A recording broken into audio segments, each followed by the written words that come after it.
Hola, bienvenue dans Je suis potentiel, ton podcast de développement personnel. Aujourd'hui, on se retrouve pour un épisode un peu différent d'habitude parce que je vais te partager en fait mon self-love date de la Saint-Valentin. Qu'est-ce que j'ai fait, dans quel mood j'étais, dans quelle énergie j'étais pour que tu puisses un peu calquer cette énergie et pouvoir passer des moments de qualité toi aussi. J'ai conscience qu'il y a une certaine pression sociale qui ressort notamment au cours de cette fête qu'est la Saint-Valentin, autour du fait d'être en couple, d'être fiancé, d'être marié, de faire des enfants, avoir une famille, alors que certains sont beaucoup plus épanouis seuls. Si tu n'es pas sur YouTube, je t'encourage à aller voir ce podcast en version vidéo car je l'ai tourné pour la première fois en version vlog où du coup on me voit pendant les étapes de ce self-love date Saint-Valentin. Déjà pour commencer, se sentir jolie, se faire jolie, se plaire à soi-même, c'est déjà ultra important. Donc c'est pas parce qu'il n'y a pas quelqu'un à qui tu as envie de plaire qui est autre que toi que tu ne dois pas te sentir bien dans tes vêtements, te sentir bien dans ton corps. Le self-love date, pour moi, c'est un moment où je vais me mettre bien. Je vais me mettre bien en me faisant un petit plat qui me plaît, en me mettant une tenue qui me plaît, en me prévoyant une activité qui me plaît, en buvant quelque chose qui me plaît. C'est un moment qui est vraiment dédié à moi. Je peux me recentrer sur vraiment ma vie personnelle, pas penser à mes problèmes, pas penser à mon travail, pas penser aux autres, seulement penser à moi, qu'est-ce qui me ferait plaisir.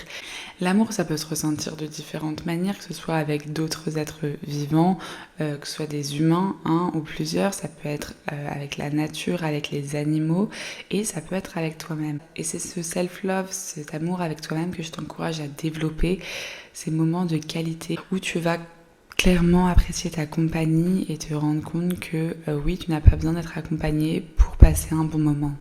Moi, dans mon cas, c'était rien de bien compliqué. J'ai juste enfilé une chemise en satin noir que j'adore. J'ai mis un petit rouge à lèvres Dior qu'une amie m'a offert que j'adore. Je me suis mis des lasagnes de chez Picard au four, j'avais un reste de vin rouge, je me suis servi mon petit verre de vin, j'ai mis un pantalon confortable dans lequel je me sens bien. Et puis voilà, en avant Guingamp, je me lance au fourneau, c'est pas très compliqué, mais le fait de passer un moment où je vais écouter la petite musique que j'aime bien, où je vais me faire un bon petit plat, où je sais que j'ai rien d'autre à penser que à moi et à cette soirée, tout en me détachant de mon téléphone, en coupant les connexions avec mes amis, avec les réseaux sociaux, et vraiment me focus sur l'instant présent, sur qu'est-ce que j'ai envie de m'apporter au cours de cette soirée. Personnellement, c'est les petits détails aussi qui vont faire leur différence parce que voilà, manger seul à une table, c'est quelque chose que je fais quotidiennement. Par contre, le petit set de table, le verre de vin, allumer la bougie, enfin, c'est toute une énergie, c'est me mettre dans une ambiance où je me date, où vraiment je passe un moment de qualité avec moi-même. Et en plus, pour le coup, j'avais une vitre en face de moi qui renvoyait mon reflet, donc j'étais clairement en train de me dater. Et c'était tellement agréable de ralentir et de faire l'effort justement de ne pas partir dans mes pensées, c'est de penser au futur, à demain, qu'est-ce que j'ai à faire, aux histoires de machin, de machine.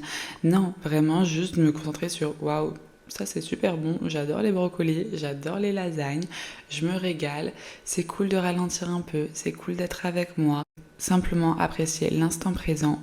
Je sais très bien que pour certaines personnes qui ont l'habitude d'être sursollicitées, surstimulées, tout le temps accompagnées, ça pourrait être un exercice assez compliqué. Et franchement, je crois que quand j'ai commencé à me faire ces self-love dates, j'étais un peu perturbée. Des fois, j'allais attraper un peu mon téléphone parce que je commençais à m'ennuyer parfois de rester seule face à moi-même.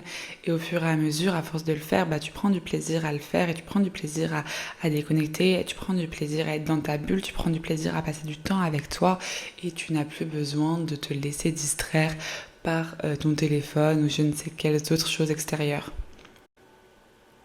De toute façon, dans le processus d'apprendre à s'aimer, à être bien avec soi-même, passer des moments de qualité seul, c'est indispensable. Donc voilà, après m'être mis dans une tenue qui me plaisait, avoir cuisiné quelque chose qui me plaisait, avoir mangé, m'être régalée, c'est le moment où je vais m'installer sur la table basse avec ma petite bougie, je vais finir mon verre de vin là-bas et je vais surtout ouvrir mon carnet. C'est pour moi le moment de faire un point et de lire les quelques pages que j'avais écrites il y a quelques mois ou quelques semaines lors d'un autre moment self-love date, où j'écrivais ce que je voulais manifester, ce que je voulais voir arriver dans ma vie. C'est le moment pour moi de voir ce qui s'est réalisé, ce qui s'est pas réalisé, de faire le point là-dessus. Et surtout, là, c'est le moment où je vais prendre un moment pour écrire ce qui se passe dans ma vie, quelles sont les énergies que je ressens, parce que pour moi, c'est important d'avoir un suivi, de pouvoir garder un tracé de ce qu'est ma vie, de quelles sont mes évolutions mentales, comment je vois les choses. De me voir grandir, c'est vraiment en écrivant dans mon carnet que je me vois grandir, que je me vois évoluer et que aussi je mets à plat, je mets au clair ce qu'il en est dans ma vie, où est-ce que j'en suis. Donc j'ai toujours une partie où j'écris vraiment un peu en mode journal intime où j'en suis. Puis après il y a une partie beaucoup plus développement personnel où j'écris par rapport à un sujet qui a de l'importance pour moi. Par exemple, quelles sont mes croyances, quelles sont mes peurs, quelles sont mes attentes, de quoi je manque. Ensuite, je vais écrire également qu'est-ce qui me montre, qu'est-ce qui me prouve qu'en fait je ne manque pas de cette chose que je crois manquer.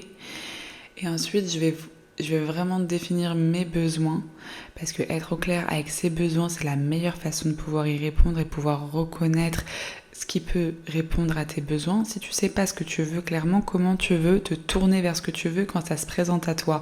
Quand tu es au clair sur ce que tu veux, quels sont tes besoins, et qu'en plus tu as cassé cette énergie de manque en te rendant compte que ce dont tu crois manquer, tu n'en manques pas réellement.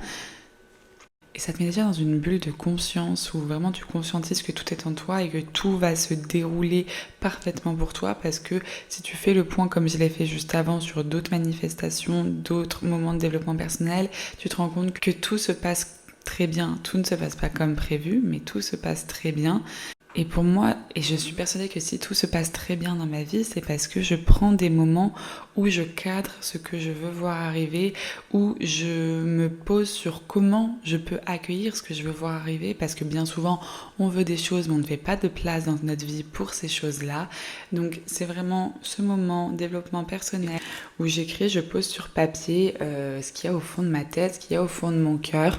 Il n'y a pas de rush, il n'y a pas de timing, je suis pas dans ma journée to-do list, j'ai pas juste 1 heure de dédié et pas plus. Non, j'ai tout mon temps. À ce moment-là, il est genre 21h. C'est ce que je finisse à 22h, à 23h, à minuit, c'est pas un problème. Pour ceux qui ont la vidéo, vous verrez qu'il y a la petite Tosca qui vient me faire des câlins. Tosca, c'est le chien d'une amie. Donc je trouvais ça assez intéressant de voir qu'à ce moment-là, j'étais en train de faire un vrai moment self-love, donc dédié à l'amour de moi. J'étais en train d'écrire des choses sur ma vision de l'amour et à quel point je me sentais entourée par l'amour. Et j'étais clairement en train de manifester des choses liées à l'amour que je veux ressentir dans ce monde à travers moi, ma manière de me traiter, à travers moi, ma manière d'interagir avec les autres. Et à ce moment-là, j'ai ce petit chien d'amour qui vient me câliner. Donc j'ai trouvé que ça appuyait vraiment l'énergie dans laquelle je baignais à ce moment-là. Donc voilà, ce podcast ne va pas être plus long que ça, c'est vraiment un appel à te dater, à passer des moments de qualité avec toi. Il n'y a pas besoin d'avoir des activités de malade de prévues, tu peux très bien te faire des vraies activités. Moi je me suis déjà fait des trucs où j'allais au resto, après j'allais me faire un ciné et c'est un vrai plaisir. Mais peut-être pour ceux qui n'ont pas l'habitude déjà, ou alors juste pour le côté plus accessible, te mettre dans des vêtements qui te plaisent, te cuisiner un bon repas et que ce soit mater un film, écrire dans ton journal ou faire je ne sais quoi, dessiner, peindre, passe un moment dédié avec toi-même. Tu te sentiras tellement mieux, tu te sentiras tellement plus en accord avec toi-même, tellement plus dans une énergie d'amour. Cette énergie d'amour, c'est important de se l'apporter. Que tu sois en couple ou célibataire, c'est une forme d'amour que tu es la seule à t'apporter, le self-love. Là, j'espère que cet épisode t'aura plu, que ce nouveau format te parle. N'hésite pas à me le dire en commentaire, à me laisser un petit like pour me le faire savoir, parce que c'est quand même le but de ce que je partage. Moi, le but, c'est que ça te mette dans une belle énergie, que ça t'inspire, que ça te donne envie d'aller de l'avant, que ça t'encourage à prendre des moments avec toi-même, à t'aimer plus, à croire plus en toi. Donc, n'hésite pas à me dire si ce format t'a plu. Je te fais des gros bisous et je te dis à bientôt.